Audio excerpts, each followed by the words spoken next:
Hello and welcome to all our viewers on CFO Insights. I am Sherry, a financial technology consultant at Hyperbots, and I'm very excited to have Leon Degtar here with me, who is an experienced operations and finance leader with a track record of driving growth, optimizing processes, and leading successful exits and mergers. Thank you so much for being here with us, Leon. Today, we'll be talking about quantifying vendor relationships and critically for optimized payment decisions. And to get us started, Leon, how do you define vendor relationship criticality and why is it important for payment timing decisions? Sure. Thanks, Sherry.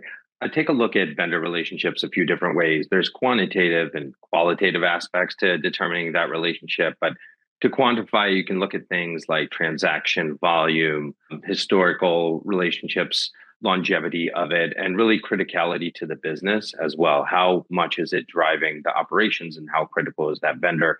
And then beyond that, there's obviously some relationship dynamics that may exist. Are there external kind of qualitative relationships that are meaningful between that vendor and the company that's working with them? So all of those kind of factor in to determine kind of vendor priorities. And what factors do you consider when quantifying vendor relationships?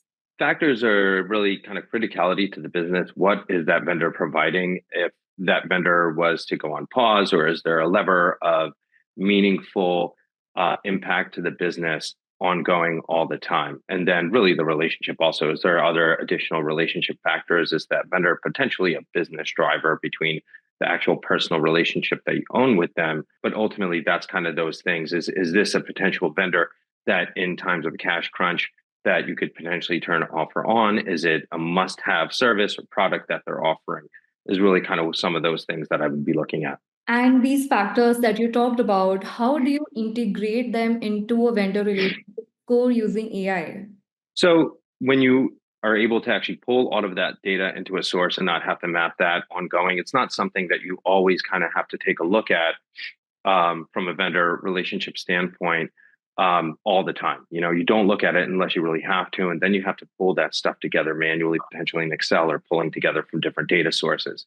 When you enable it with AI, it's always on, and then it's always tracking. And then from the Hyperbot side, when we've worked with you guys, you can clearly see that in real time, all the time, where those vendors factor and then weigh those risks and determinations as far as payment terms, payment timing, criticality of the vendor, and some of those things you might be blind to in the day-to-day operations of a business, but having that at your fingertips in real time is always a value add.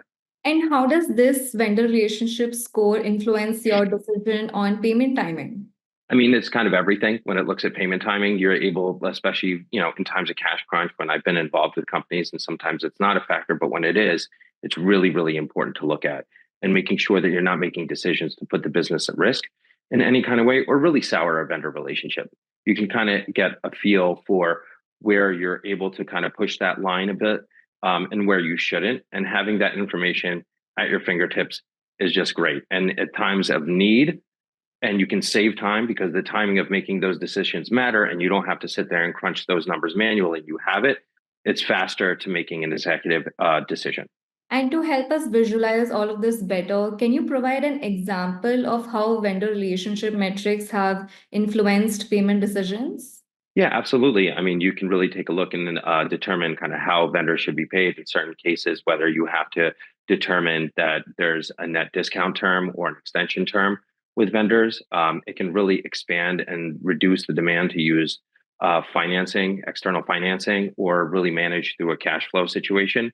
And that's really critical in times that you need it. So there have been points where we've either used it to determine advance payment terms to enhance a discount that's beneficial to us when there's time, or at times to make a delay, get ahead of it, and ultimately reduce that time of delay if you need to, right? You don't want to push it so much that you can sour a relationship, but you also have line of sight and future vision to know this is either short-lived, and then you can kind of determine how long of a gap that you need to make adjustments to payment terms.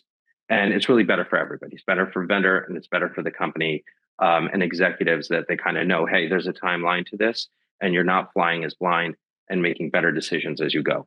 And what data sources are essential for accurate in modeling vendor relationships in your AI system? I mean, obviously, there's always going to be the accounting and finance core, but I've worked with companies that use Ramp or use Bill.com, and obviously, you can manage a lot of that there as well. So the data sources of working with vendors, sometimes there's external portals or intranets that you have to work with them, or internal procurement intranet. So the data can kind of exist anywhere as long as it's pulled together and normalized into a common source, which is really great. Kind of Hyperbots can kind of work throughout all of those data sources that currently exist with vendor relationship tools.